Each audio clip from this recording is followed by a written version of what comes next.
노인은 어안이 벙벙해서 신문 기자가 술에 취한 거라고 생각했다. 그만두게 잠꼬대는 천만에요. 저는 지금 라루슈 마티웨가 내 아내와 간통하는 현장을 붙잡고 왔습니다. 경찰관이 사실을 확인했어요. 장가는 이제 끝입니다. 왈테르가 몹시 놀라 안경을 이마 위로 축혀 올리면서 물었다. 나를 놀리는 건 아니겠지? 천만에요. 전 지금부터 그것을 기사로 쓰려고 합니다. 그래서 어쩔 작정인가? 그 사기꾼을, 악당을, 사회 독충을 매장하는 거죠. 뒤로 하는 모자를 의자 위에 놓고서 덧붙였다.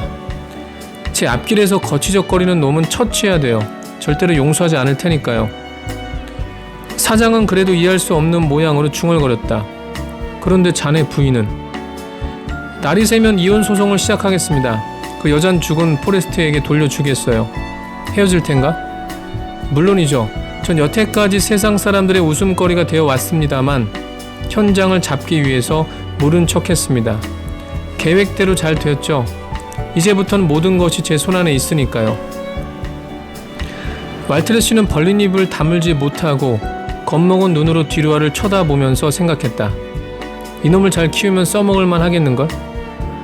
왈테르 영감은 안경을 이마 위에 걸쳐 올리고는 눈을 드러낸 채 여전히 그를 바라보면서 마음속으로 생각했다. 이 녀석은 출세하겠어. 이 악당은. 방금 읽은 장면은 모파상의 장편소설 벨 아미에서 하이라이트에 해당하는 부분이다. 출세에 목마른 뒤로아가 지금까지 자신의 기자 생활의 물심양면으로 애를 써주었던 아내 마들렌을 간통죄로 고소하여 내치고는 새로운 도약을 꿈꾸고 있는 것이다. 마들렌의 치마폭은 지금까지 그의 성장을 도와주었던 인큐베이터 역할을 해왔지만 그는 오히려 자신의 명예에 먹칠을 하는 장애물이라고 판단했기 때문이다. 뒤로아로서는 마들렌을 제거하는 것은 시군 중 먹기였다. 지금껏 자신이 묵인했던 관계, 즉 아내와 외무장관 라루슈 마티웨의 미래를 폭로하는 것만으로 그의 목적은 쉽게 달성되는 것이었으니까. 그렇지만 자신의 성공과 출세를 위한 새로운 재물을 발견하지 않았다면 뒤로아는 결코 아내를 버리지 못했을 것이다. 새로운 먹잇감은 누구인가? 파리 정계를 쥐락펴락하던 영향력이 강한 신문 라비 프랑세제 사장 왈테르 영감의 딸 슈잔이었다. 그러나 이런 새로운 목표물을 손에 넣는 것도 뒤로아에게는 어려운 일이 아니었다.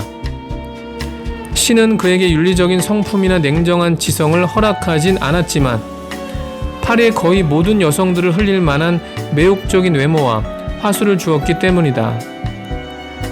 뒤로아의 별명이 벨 아미, 그러니까 아름다운 애인인 것도 이런 이유에서다. 어느 여자가 뒤로아의 매력에 빠지지 않을 수 있겠는가?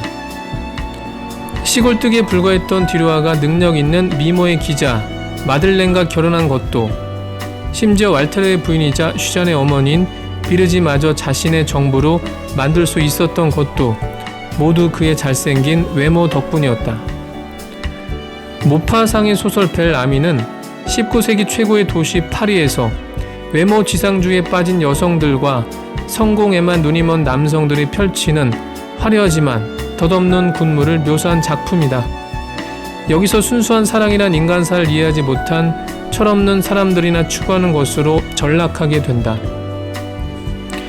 뒤로아가 여성들의 지위와 신분을 이용하려는 것이나 뒤로아에게 매혹된 여성들이 그와 팔짱을 끼고 산보나 파티에 참여하고 싶었던 것도 모두 사랑이라는 순수한 감정과는 무관한 욕망, 즉 야심 때문이었다. 이런 명의욕들은 둘 이외의 제3자를 전제하고 있는, 다시 말해 타인이 나에게 부러워하는 시선을 보내주기를 바라는 사회적인 감정이다.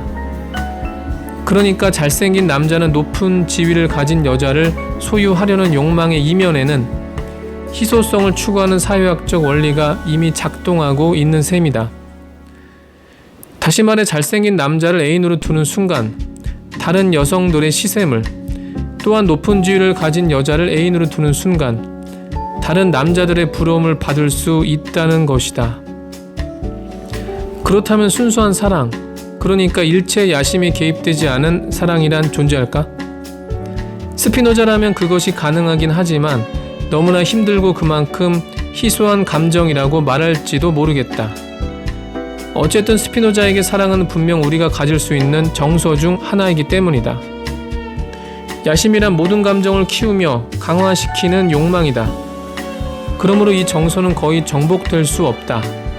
왜냐하면 인간이 어떤 욕망이 묶여있는 동안에는 필연적으로 야심에 동시에 묶이기 때문이다. 키케로는 이렇게 말했다. 가장 고상한 사람들도 명예욕에 지배된다. 특히 철학자들까지도 명예를 경멸해야 한다고 쓴 책에 자신의 이름을 써넣는다. 스피노자 에티카에서. 스피노자의 말대로 야심은 모든 감정을 키우며 강화하는 욕망이다. 자신의 정의가 이해되기 어려울 수 있다는 자각에서일까? 스피노자는 이어서 키케로가 말한 명예욕을 언급하면서 야심에 대해 부연 설명을 해준다. 그러니까 야심이란 둘 사이의 관계, 혹은 나와 사물이나 사건 사이의 관계에서 발생하는 자연스러운 감정이나 욕망과는 다른 것이다. 이 양자의 관계 바깥에 있는 제3자로부터 관심과 존경을 받으려는 것이 바로 야심이기 때문이다.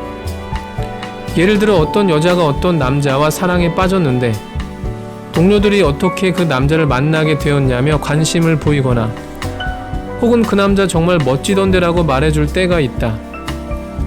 이런 찬탄과 부러움의 대상이 될 때 그 남자에 대한 그녀의 사랑은 더 커지고 강화될 수 있다. 이것이 바로 야심이다.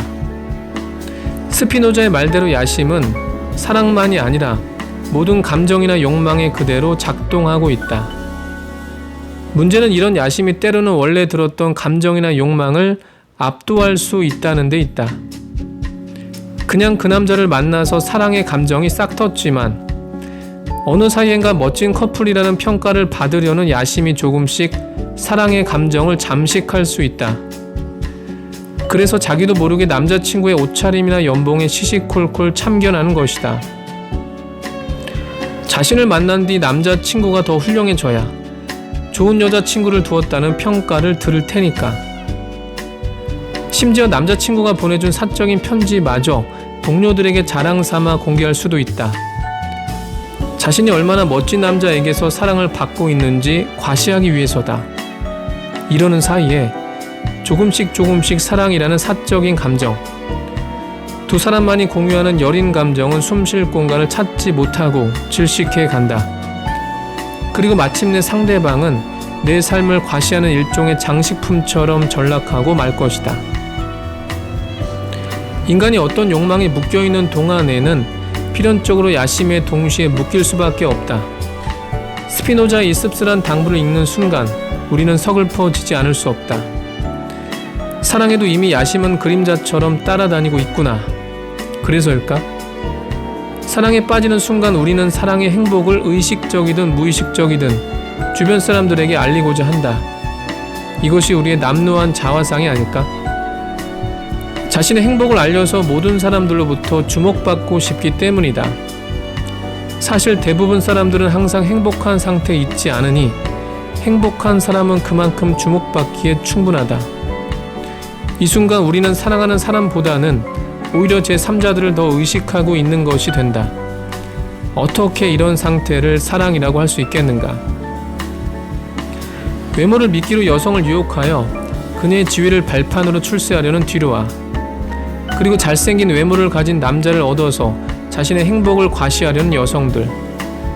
벨아미에 등장하는 모든 군상들은 기본적으로 야심의 화신들이다. 물론 이런 다양한 군상들도 처음에는 사랑의 감정에 빠져 설렜던 적이 있을 것이다. 그렇지만 어느 사이엔가 야심이 그들의 사랑을 조금씩 갉아먹다가 끝내는 그것을 교살해버리고 만 것이다. 그렇기 때문에 사랑은 아무나 감당하지 못하는 법이다. 우리는 너무 쉽게 사랑을 야심의 먹이로 만들곤 하니까. 이런 너무나 인간적인 모습들을 묘사하면서 모파상이 우리에게 보여주고 싶었던 것은 무엇일까?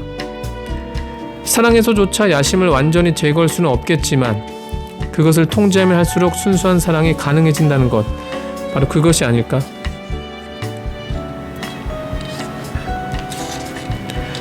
야심은 유명해지고 싶은 욕망이다. 인간이라면 누구나 불특정 다수들로부터 시기와 관심, 그리고 찬양과 찬탄을 받고 싶어 한다. 나를 찬양하는 사람이 누구인지는 중요하지 않다. 나를 찬양하기만 하면 우리는 쓰레기와 같은 사람도 보석으로 둔갑시킬 수 있으니까 말이다. 학창 시절을 한번 돌아보자. 다음과 같은 경험은 누구나 해보았을 것이다. 첫 강의를 듣자마자 우리는 직관적으로 교수의 강의가 보잘것 없다는 것, 심지어는 강의 준비도 제대로 하지 않았다는 것을 알게 된다. 그런데 리포트를 제출하고 중간고사를 보았는데 교수가 상당히 높은 점수를 주었다고 가정하자. 그러면 얼마 지나지 않아 우리는 그 교수가 훌륭한 분이라고 생각할 것이다.